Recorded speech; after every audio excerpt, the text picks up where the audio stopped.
புனிதமான ஆட்சி அவங்க 2 பேரும் நடத்தினான்னு சொல்லியிருக்கேன்.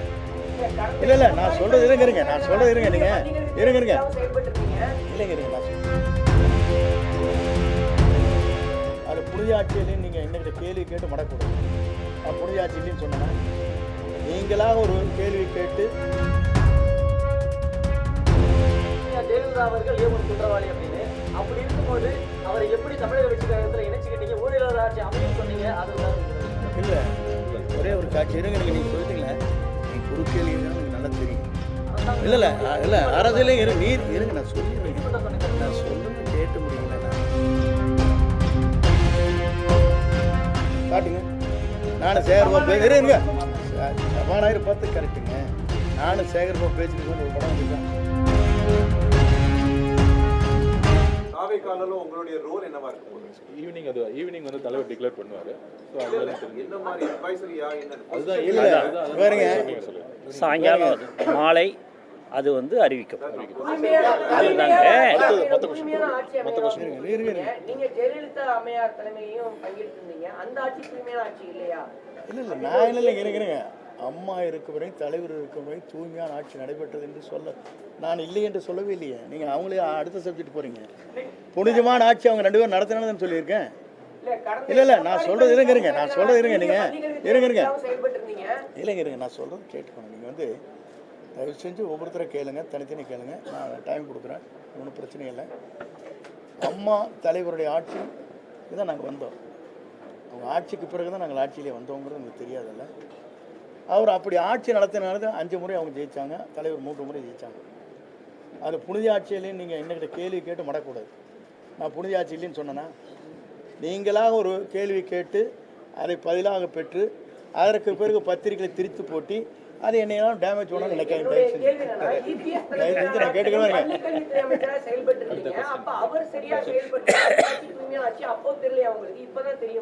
இல்லை நீங்கள் அதுக்கு முன்னாலேயே நான் ஒரே ஒரு கேள்விக்கு தான் பதில் சொன்னேன்.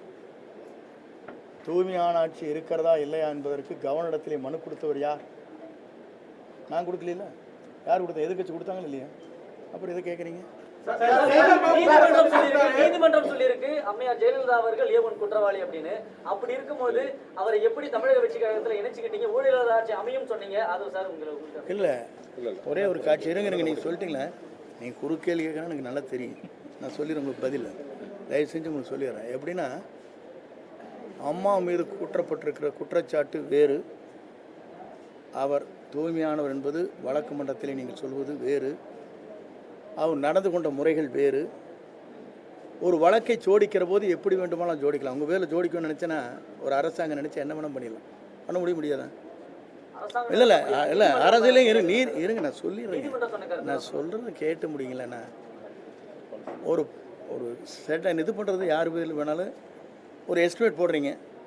யார் போடுறான்? இந்த பில்டிங்கோடைய வேல்யூ என்னென்னு போட்டால் அவங்களுக்கு வந்து வேல்யூ குறைவாக போட்டிருப்பாங்க. அவங்களுக்கு வேண்டிய நண்பர்கள் இருப்பாங்க, அவங்க வந்து வேல்யூஷன் போடுவாங்க. பிடபிள்யூ ஒரு வேல்யூஷன் என்ன போடுவாங்க உங்களுக்கு தெரியாதா? உங்கள் நண்பர் வந்து உங்களுக்கு வந்து 100 செங்கல் அனுப்பிச்சா ஒரு நண்பர் ஒரு 100 மூட்டை சிமெண்ட் அனுப்பிச்சா உங்களுக்கு அதெல்லாம் எஸ்டிமேட்டில் வருமா? ஒரு வேல்யூஷன் போடுறது பிடபிள்யூங்க. ஆனால் கன்ஸ்ட்ரக்ஷன் செய்கிறது வந்து அவங்க வந்து குறைந்த விலையில் செய்ய முடியும். இப்போ நீங்கள் நிறைய தெரியும், பிடபிள்யூங்கிறது வந்து தனிப்பட்ட முறையில் பூஸ்ட் பண்ணி ஒரு கவர்மெண்ட்டுக்கு இவ்வளோ ரூபா எஸ்டிமேட் போடலான்னு சொல்லுவாங்க. பார்த்துருக்கீங்களா இல்லையா? வருஷம் 10% இன்க்ரீஸ் பண்ணுவாங்க. கேள்விப்பட்டிருக்கீங்களா இல்லையா?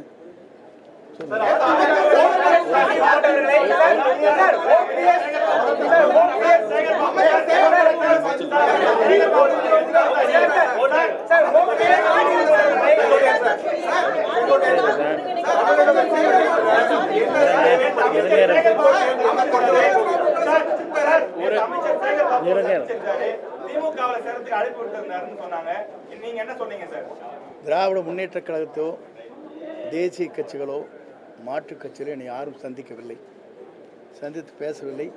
உங்கள் கருத்து மட்டும்தான் பேசியதாகவும் எங்கேயாச்சும் படம் இருக்குதா? காட்டுங்க. நானும் சேகர்பாபு இருங்க சபாநாயகர் பார்த்து கரெக்டுங்க.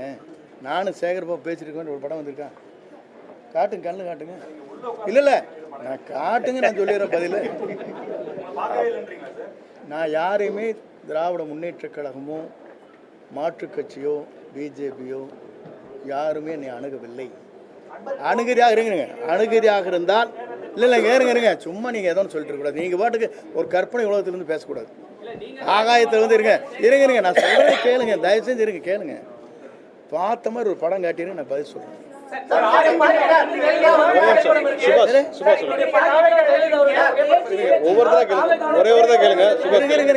வேறுங்க நீங்கள் என்ன சொல்கிறீங்கன்னா, இது ஜனநாயக கட்சி, யாரை வேண்டுமானாலும் தங்களுடைய விருப்பப்பட்டவர்களையும் படத்தை வைத்துக் கொள்வதில் ஆட்சேபனையே கிடையாது. நான் படத்தை வைக்காத மாற்றி போட்டேன், இன்றைக்கே மாறிட்டியே டபுள் அடிக்கிறியான்னு கேட்பேன். நீ இதையும் சொல்லுவேன், நீ அதையும் சொல்லுவேன். இருங்க கம்முறீங்க கொஞ்ச நேரம் இருங்க, நான் பேசுகிறேன். இருங்க நீங்கள் ஒருத்தர் சொல்கிறேன் பேச போட்டீங்கன்னா இருங்க. நீங்கள் என்ன சொல்லுவீங்க? இன்றைக்கே அந்த படத்தை மாற்றிருந்தேன், இவரெல்லாம் என்ன பெரிய தியாகி, இவர் என்ன வந்து கொள்கை பிடிப்பவர், ஒரு நிமிஷத்துக்கு ஒரு கட்சி மாறிட்டு படத்தையும் கூட மாற்றிட்டு போட்டாருப்பீங்க. இந்த வேஷ்டி கட்டினதே மாற்றின காரணமே கேஸ் போட்டாங்க பேரில், வேஷ்டி கட்டக்கூடாதுங்கிறக்காக மாற்றினேன். புரியுதுங்களா? படத்தை வச்சு கூட அவங்க சொல்லவே இல்லை. யார் படத்தை வேண்டுமானாலும் வைத்துக்கொள்ளலாம். இன்றைக்கு புரட்சி தலைவர் படமும் அண்ணா படமும் அவருடைய வண்டியிலே எப்படி அலங்கரித்து வரப்படுகிறது, இந்த வண்டியில் எப்படி வருது நீங்கள் பார்த்துக்கணும். 54 வருஷம் கட்சி தொடங்குனதுல இருந்து இங்க இருக்கீங்க. இன்னொரு கட்சிக்கு போறதுக்கு மனதளவுல தயாராகிட்டீங்களா? இல்லை நான் சொல்கிறது கேளுங்க. ஒரு இயக்கத்திலே நான் பணியாற்றுவது, முழுமையாக அந்த இயக்கத்தில் இருக்கும் வரை அடிக்கடி நல்லா ஜம்ப் பண்ணியிருக்கேண்ணா. தினம் ஒரு கட்சிக்கு போயிருக்கேண்ணா. நான் குறேன்.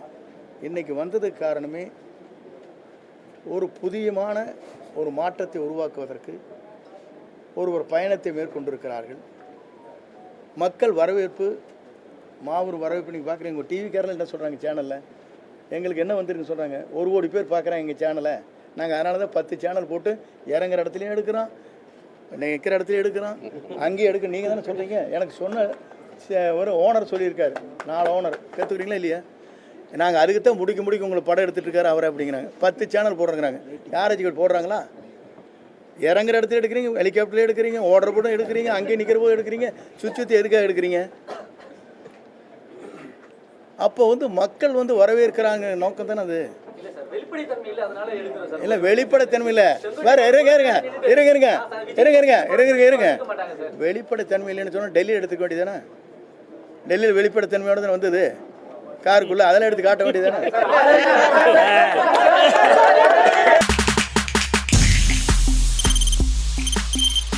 தவிர்க்க முடியாத தம்ப்நெயில்ஸ், கலக்கலான கண்டென்ட்ஸ், சினிமாவும் சீரியஸ் பிரச்சனைகளும், பல வருடங்கள் இடைவெளி இந்த படத்துல கலகலப்பும் கைகலப்பும். Me too, love you. Thank you so much. Mass ஏத்துறது ஏற்ற தெரிக்குதுனாலே டன்னு தான். பிரேக்கே இல்லாமல் பிரேக்கிங் நியூஸ் சொல்லும் தந்தி டிவி ஆப். இன்ஸ்டா தலைமுறை வரை இறங்கி அடிக்கும் தந்தி டிவியின் டிஜிட்டல் எக்ஸ்க்ளூசிவ். அது தண்ணிக்குள்ள போகும்போது ஹேங் ஆயிடுச்சு. உங்களுக்கு விஜய் சார் எந்த அளவுக்கு ரொம்ப பிடிக்கும்? Of course, Malayalis are huge Vijay sir fans. ரெண்டு பேருமே ரொம்ப பிடிக்கும் எனக்கு. தந்தி டிவி ஆப்பை இலவசமா டவுன்லோட் செய்யுங்க, ஃபாலோ பண்ணுங்க, சப்ஸ்கிரைப் பண்ணுங்க, என்ஜாய் பண்ணுங்க.